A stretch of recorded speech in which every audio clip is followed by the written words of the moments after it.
July August মানবতা বিরোধী অপরাধের মামলায় সাবেক প্রধানমন্ত্রী শেখ হাসিনা, সাবেক স্বরাষ্ট্রমন্ত্রী আসাদুজ্জামান খান কামাল ও সাবেক আইজিপি চৌধুরী আব্দুল্লাহ আল মামুনের আনুষ্ঠানিক বিচার শুরুর দিন ৩ আগস্ট রোববার কানাকানা পূর্ণ এজলাস কক্ষ।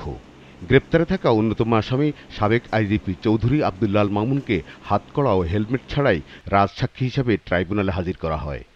আসেন মামলার প্রথম সাক্ষী খোকনচন্দ্র বর্মন।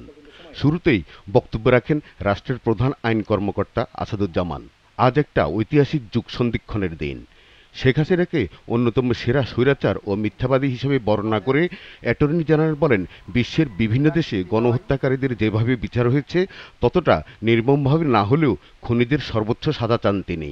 আমাদের বাংলাদেশের স্বাভাবিক আইনে সর্বোচ্চ শাস্তি যেটা আছে, সর্বোচ্চ সেভাবে আমরা মৃত্যুদণ্ড চাই, সেভাবে আমরা সর্বোচ্চ শাস্তি চাই। পৃথিবীর ইতিহাসে যত স্বৈরশাসক আছেন তাদের যদি কোনো সমিতি করা হয়, সেই স্বৈরশাসকদের সমিতিতে নিশ্চিতভাবেই শেখ হাসিনা ওয়াজেদ সভাপতিত্ব করতে পারবেন। মানব সভ্যতার ইতিহাসে এই বিচার একটি মানদণ্ড হয়ে থাকবে। এরপর চিফ প্রসিকিউটর তার বক্তব্যে বলেন, এই নির্মম হত্যাকাণ্ডকে প্রমাণ করার মতো সব ধরনের তথ্য প্রমাণই তারা হাজির করবেন। দেশের স্বার্থেই এই বিচার জরুরি বলে মনে করেন তিনি। বিচার চলাকালে আমরা প্রমাণ করব যে আসামিরা তাদের কার্যকলাপের মাধ্যমে এমন ভয়াবহ অপরাধ সংঘটিত করেছে যা বিশ্ব বিবেককে নাড়া দিয়েছে।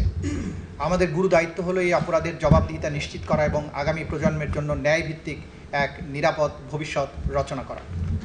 এই ট্রাইব্যুনাল বিশেষত এই বিচার প্রক্রিয়া কেবল একটি আইনি বিরোধ নিষ্পত্তির মধ্যেই সীমাবদ্ধ নয়, এটি ধারণ করছে ন্যায় বিচারের জন্য এক জাতির আকাঙ্ক্ষা, পদদলিত অধিকার পুনঃপ্রতিষ্ঠার প্রত্যাশা এবং গোটা বিশ্বকে দেখিয়ে দেওয়ার দায়িত্ব যে বাংলাদেশ আইনের শাসন প্রতিষ্ঠায় বদ্ধপরিকর। এরপর শুরু হয় প্রথম সাক্ষীর সাক্ষ্য গ্রহণ। অ্যাটর্নি জেনারেল ও চিফ প্রসিকিউটরের বক্তব্যের সময় বিচার কাজ সরাসরি সম্প্রচার করা হলেও সাক্ষ্য গ্রহণের সময় তা বন্ধ রাখা হয়। জুলাই আন্দোলন আর যাত্রাবাড়িতে ৫ আগস্ট নিজের উপর গুলি হওয়ার নির্মম ঘটনা বর্ণনা করেন সাক্ষী খোকনচন্দ্র বর্মন।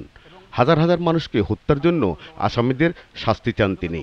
তাকে জেরা করেন রাষ্ট্রনিযুক্ত আইনজীবী। বলেন, শুধু পুলিশের গুলিতে হত্যাকাণ্ড হয়নি।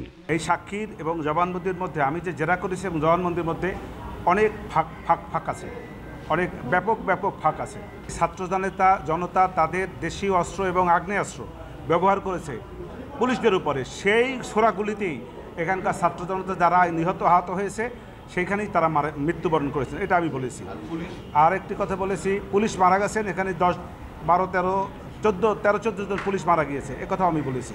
সাক্ষীদের নিরাপত্তার স্বার্থে আদালতে তাদের কোনো ঠিকানা প্রকাশ করেননি প্রসিকিউশন।